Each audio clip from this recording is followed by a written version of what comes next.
Hello, അസ്സലാമു അലൈക്കും. അപ്പോൾ ഇന്ന് ബീഫ് വെച്ചിട്ടുള്ള നല്ല അടിപൊളിയായിട്ടുള്ള ഒരു ഐറ്റമാണ് കേട്ടോ. അപ്പോൾ നല്ല ടേസ്റ്റി ആയിട്ടുള്ള രീതിയിൽ ഒരു അടിപൊളി ബീഫ് ഫ്രൈ ആണ് ഇവിടെ റെഡിയാക്കി എടുക്കുന്നത്. അപ്പോൾ അതിനായിട്ട് ഞാനിത് അവിടെ എല്ലില്ലാത്ത ചിക്കൻ്റെ പീസ് കുറച്ച് എടുത്തിട്ടുണ്ട്. അപ്പോൾ കുറച്ച് വലുപ്പത്തിലാണ് ഞാനിത് ഇവിടെ കട്ട് ചെയ്തെടുത്തിട്ടുള്ളത്. അപ്പോൾ കഴുകി വൃത്തിയാക്കി എടുത്തതിന് ശേഷം നമുക്കിതിനെ ഒരു കുക്കറിലേക്ക് ചേർത്ത് കൊടുക്കാം. ഇനി ഇതിലേക്ക് നമുക്ക് കുറച്ച് മസാലപ്പൊടികൾ ചേർത്ത് കൊടുക്കാനുണ്ട്. 1/4 ടീസ്പൂൺ മഞ്ഞൾപ്പൊടിയും 3/4 ടീസ്പൂൺ മല്ലിപ്പൊടിയും 1 ടീസ്പൂൺ മുളക് പൊടിയും 1/2 ടീസ്പൂൺ കുരുമുളക് പൊടിയും ആവശ്യത്തിനുള്ള ഉപ്പും ചേർത്ത് കൊടുക്കാം. പിന്നെ ഒരു 1/2 ടീസ്പൂൺ ഇഞ്ചി വെളുത്തുള്ളി ചതച്ചെടുത്തതും കൂടെ ചേർത്ത് കൊടുത്തിട്ടുണ്ട്. ഇനി എല്ലാം കൂടെ നല്ല രീതിയിൽ തന്നെ ഒന്ന് മിക്സ് ചെയ്തെടുക്കണം.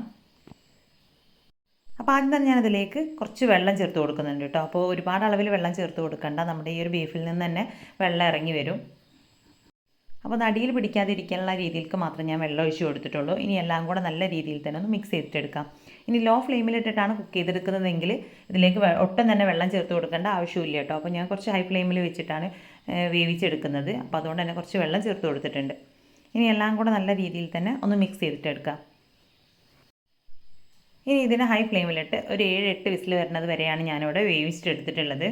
അപ്പോൾ കംപ്ലീറ്റ് പ്രഷർ പോയി കഴിഞ്ഞതിന് ശേഷമാണ് ഞാനിതിപ്പോൾ അവിടെ തുറന്നിട്ടുള്ളത്. അപ്പോൾ ആ ഒരു സമയത്ത് ഇതിൽ അത്യാവശ്യം നല്ല രീതിയിൽ തന്നെ വെള്ളമുണ്ട്. ഇനി നമുക്കിതിൻ്റെ ബീഫിൻ്റെ പീസ് ഇതിൽ നിന്നും കോരി മാറ്റാം. അപ്പോൾ അത് നമ്മുടെ പീസ് മുഴുവനായിട്ട് ഞാൻ വേറൊരു പാത്രത്തിലേക്ക് മാറ്റിയിട്ടുണ്ട്. അപ്പോൾ ഇത് മുഴുവനായിട്ടും ഞാനിപ്പോൾ ഫ്രൈ ചെയ്തെടുക്കുന്നില്ല. അതിപ്പോൾ ഇതിൽ നിന്ന് പകുതി മാത്രമാണ് കേട്ടോ ഇപ്പോൾ ഫ്രൈ ചെയ്തെടുക്കുന്നത്. അപ്പോൾ അത് എല്ലാ പീസും ഞാനിവിടെ കോരി മാറ്റി വെച്ചിട്ടുണ്ട്. ഇനി ഇത് ജസ്റ്റ് ഒന്ന് ചൂടാറുന്നത് വരെ നമുക്കൊന്ന് വെയിറ്റ് ചെയ്യാം. അപ്പോൾ ആ ഒരു സമയത്തിൻ്റെ ഉള്ളിൽ തന്നെ നമുക്കിതിലേക്ക് ഒരു മസാല റെഡിയാക്കി എടുക്കണം. അപ്പോൾ ആ ഒരു മസാല റെഡിയാക്കി എടുക്കാനായിട്ട് 1/2 ടീസ്പൂണിനടുത്ത് മുളക് പൊടി, പിന്നെ 1 ടീസ്പൂൺ കാശ്മീരി മുളക് പൊടി. അപ്പോൾ നല്ലൊരു കളർ കിട്ടാൻ വേണ്ടിയിട്ടാണ് കാശ്മീരി മുളക് പൊടി ചേർത്ത് കൊടുക്കുന്നത്. പിന്നെ ഒരു 1/4 ടീസ്പൂൺ മഞ്ഞൾപ്പൊടിയും, ഒരു 3/4 ടീസ്പൂണിനടുത്ത് ബീഫ് മസാലയും, ആവശ്യത്തിനുള്ള ഉപ്പും, 1 ടീസ്പൂൺ കോൺഫ്ലോറും, ഒരു 1/4 ടീസ്പൂൺ കുരുമുളക് പൊടിയും, 1 ടീസ്പൂൺ സുർക്കയും ചേർത്ത് കൊടുക്കാം. ഇനി ഇതൊന്ന് മിക്സ് ചെയ്തെടുക്കാൻ ആവശ്യത്തിന് കുറച്ച് വെള്ളവും കൂടെ ചേർത്ത് കൊടുത്ത് നമുക്കിതിനെ നല്ല രീതിയിൽ തന്നെ ഒന്ന് കുഴച്ചെടുക്കാം. അപ്പോൾ കോൺഫ്ലോർ ചേർത്ത് കൊടുത്തുകൊണ്ട് ചെറിയ കട്ടകളായിട്ട് വരാനുള്ള സാധ്യത ഉണ്ട്. അപ്പോൾ നല്ല രീതിയിൽ തന്നെ വേണം ഇതിനെ മിക്സ് ചെയ്തെടുക്കാനായിട്ട്. ഇനി സുർക്ക ചേർത്ത് കൊടുത്ത സമയത്ത് അതിന് പകരമായിട്ട് നാരങ്ങ നീരും ചേർത്ത് കൊടുക്കുക കേട്ടോ. അപ്പോൾ നമ്മുടെ ബീഫ് നല്ലൊരു സോഫ്റ്റായി കിട്ടാൻ വേണ്ടിയിട്ടാണ് നമ്മളിതിലേക്ക് സുർക്ക ചേർത്ത് കൊടുക്കുന്നത്. ഇനി നമ്മൾ വേവിച്ചെടുത്തിട്ടുള്ള ബീഫിൽ നിന്നും പകുതി ഞാനിതിലേക്ക് ചേർത്ത് കൊടുത്തിട്ടുണ്ട്. ഇനി എല്ലാം കൂടെ നല്ല രീതിയിൽ തന്നെ ഒന്ന് മിക്സ് ചെയ്തിട്ടെടുക്കാം. അപ്പോൾ അത് നല്ല രീതിയിൽ തന്നെ ഞാൻ എല്ലാ ഭാഗത്തേക്കും നമ്മുടെ മസാല എത്തുന്ന രീതിയിൽ മിക്സ് ചെയ്തെടുത്തിട്ടുണ്ട്. അപ്പോൾ ഈ ഒരു സമയത്ത് കളർ വേണമെന്നുണ്ടെങ്കിൽ ഫുഡ് കളർ കുറച്ച് ചേർത്ത് കൊടുക്കുക കേട്ടോ. അപ്പോൾ ഞാനതിലേക്ക് കളറൊന്നും ചേർത്ത് കൊടുത്തിട്ടില്ല. നമ്മുടെ കാശ്മീരി മുളക് പൊടി ചേർത്ത് കൊടുത്തതുകൊണ്ട് അത്യാവശ്യം കുഴപ്പമില്ലാത്തൊരു കളർ ഉണ്ടാവും. ഇനി ഇതിനെ നല്ല തിളച്ച എണ്ണയിലിട്ടിട്ട് നമുക്ക് ഫ്രൈ ചെയ്തിട്ടെടുക്കാം. അപ്പോൾ ഓൾറെഡി നമ്മൾ കുക്ക് ചെയ്തെടുത്തിട്ടുള്ള ബീഫ് ആയതുകൊണ്ട് തന്നെ ഒരുപാട് സമയം നമുക്ക് അങ്ങനെ ഫ്രൈ ചെയ്തെടുക്കേണ്ട ആവശ്യമൊന്നുമില്ല. പുറം ഭാഗം നല്ലൊരു ക്രിസ്പി ആയി വന്നു കഴിഞ്ഞാൽ നമുക്കിതിനെ ഇതിൽ നിന്നും കോരി മാറ്റാം. അപ്പോൾ ഒരു മീഡിയം ടു ഹൈ ഫ്ലെയിമിലിട്ടിട്ടാണ് കേട്ടോ ഞാനിതിപ്പോൾ ഇവിടെ ഫ്രൈ ചെയ്തെടുത്തിട്ടുള്ളത്. അപ്പോൾ നല്ല ടേസ്റ്റി ആയിട്ടുള്ളൊരു ബീഫ് ഫ്രൈ ആണിത്.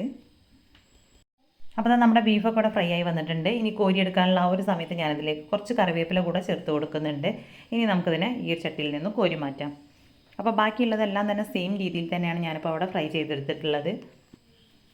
ഇനി ഈ ഒരു സമയത്ത് തന്നെ 2 പച്ചമുളക് നടുകെ കീറിയെടുത്തതും കൂടി ഇതിലേക്ക് ചേർത്തിട്ട് ഒന്ന് കോരിയെടുക്കുകയാണെന്നുണ്ടെങ്കിൽ ആ ഒരു മുളകിൻ്റെ ഫ്ലേവർ കൂടി ഇതിന് കിട്ടും കേട്ടോ. അപ്പോൾ ഞാനിതിലേക്ക് അത്യാവശ്യം എരിവുള്ളതുകൊണ്ട് തന്നെ മുളക് ചേർത്ത് കൊടുത്തിട്ടില്ല. അപ്പോൾ അതെല്ലാം ഞാൻ ഈ ഒരു രീതിയിൽ തന്നെ ഫ്രൈ ചെയ്തെടുത്തിട്ടുണ്ട്. അപ്പോൾ നല്ല അടിപൊളി ടേസ്റ്റാണ് കേട്ടോ ഇത് കഴിക്കാനായിട്ട്. അപ്പോൾ പുറം ഭാഗം നല്ല ക്രിസ്പിയും ഉൾഭാഗം നല്ല സോഫ്റ്റും ആയിട്ടുള്ള രീതിയിൽ നല്ല അടിപൊളിയായിട്ട് തന്നെ നമ്മുടെ ബീഫ് ഫ്രൈ ഇവിടെ കിട്ടിയിട്ടുണ്ട്. ആ ബീഫൊക്കെ ഉൾഭാഗം ഒരുപാട് ഡ്രൈ ആയി പോയിട്ടുണ്ടെങ്കിൽ കഴിക്കാനായിട്ട് ചെറിയൊരു ബുദ്ധിമുട്ടുണ്ടാകും. അപ്പോൾ നല്ല സോഫ്റ്റ് ആയിട്ടുള്ള രീതിയിൽ നമുക്ക് ബീഫ് കിട്ടുകയാണെന്നുണ്ടെങ്കിൽ കഴിക്കാൻ നല്ല ഒരു ടേസ്റ്റാണ്. അപ്പോൾ എന്തായാലും നെക്സ്റ്റ് ടൈം ബീഫ് കിട്ടുന്ന സമയത്ത് ഇതേ ഒരു രീതിയിൽ തന്നെ ഒന്ന് ട്രൈ ചെയ്ത് നോക്കുക. അപ്പോൾ ഇന്നത്തെ നമ്മുടെ ഈ ഒരു വീഡിയോ ഇഷ്ടമായിട്ടുണ്ടെങ്കിൽ ലൈക്ക് ചെയ്യുക.